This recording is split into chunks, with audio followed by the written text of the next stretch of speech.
I have studied in art school, art university, since after, so I studied art since after high school, even if I've always been drawing ever since I was a kid. Um, my family has always been very focused on culture, so I've always been going around in art galleries and art exhibitions, always had a lot of art books at home, and always watched a lot of cartoons as well. And I studied printmaking and graphic design and illustration, and now I'm studying animation. So I can say I have an artistic background in a sort of way, even if my parents were not artists, but always kind of encouraged me to draw, to follow my art. My biggest influences, I would say, studying printmaking, you kind of have to, of course, have a look on old printmakers. For example, Albrecht Dürer, Piranesi, and many others. So I would say watching the work of previous printmakers definitely influenced my style, because I can say that the way, for example, that I draw, the way that I do the way that I do shading is very similar to etching, and so is very related to printmaking. Like, you can see my printmaking study in that. So I would say old printmakers, but also I grew up watching a lot of cartoons, so the use of colors kind of come from that. That's why I really love to do colorful pieces.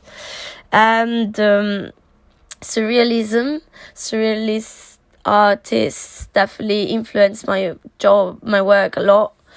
And I would say also I traveled a lot, so what I'm surrounded by when I travel, that definitely influenced me all the time. That's why my art is always it always differs.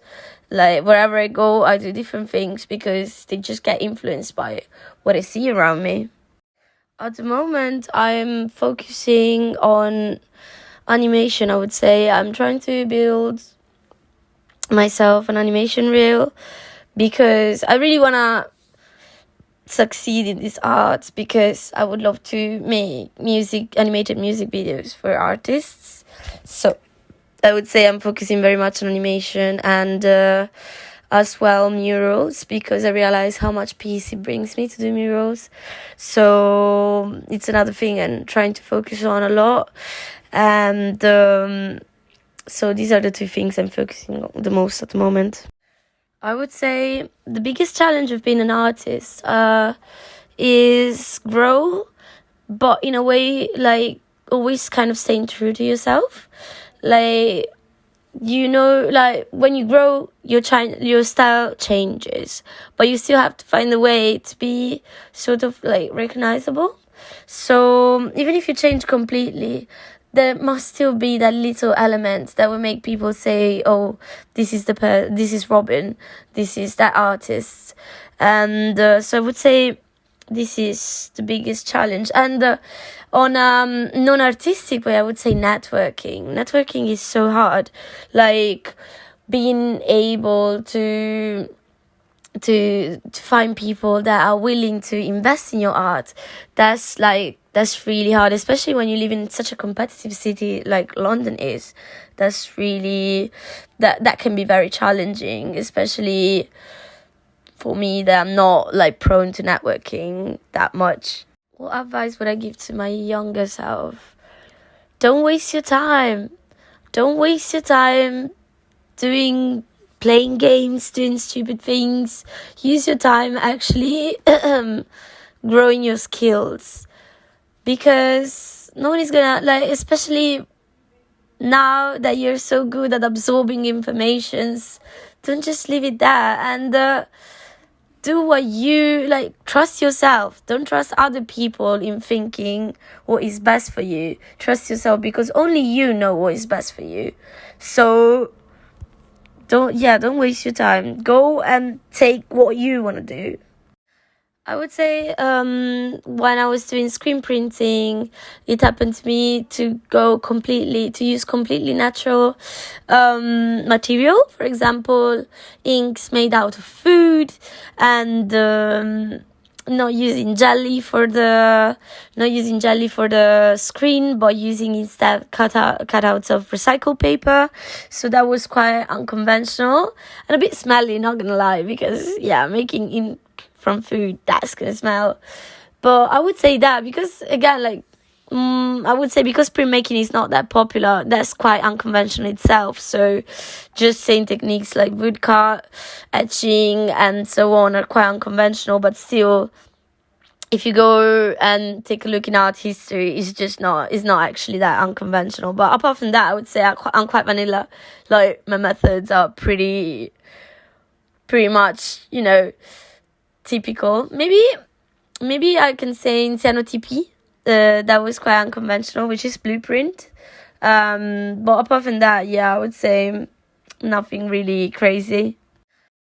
I do listen to music a lot when I draw, when I do art things that don't have text, because if there is text, I can't really concentrate if there is background noise. But otherwise, if I just have to draw or do art, I do love to listen to music.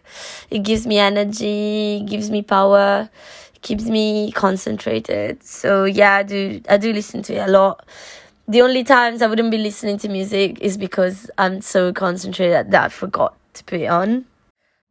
I think someone saw one of my graffitis down in Old Street, and they offered me a job because they were so in love with what I did. They were just like, can you please be my illustrator for all the projects I'm gonna do, because I just love your style too much, so I need to have you on board.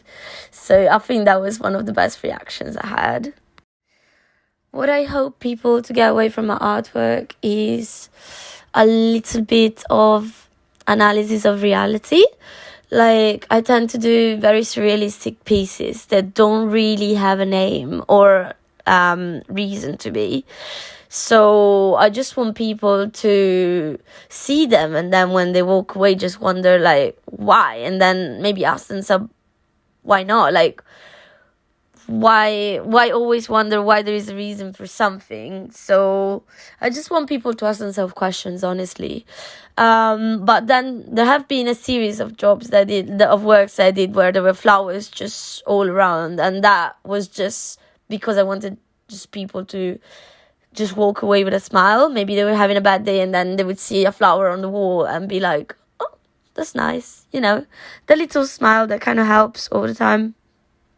Thank you so much for having me and for interviewing me.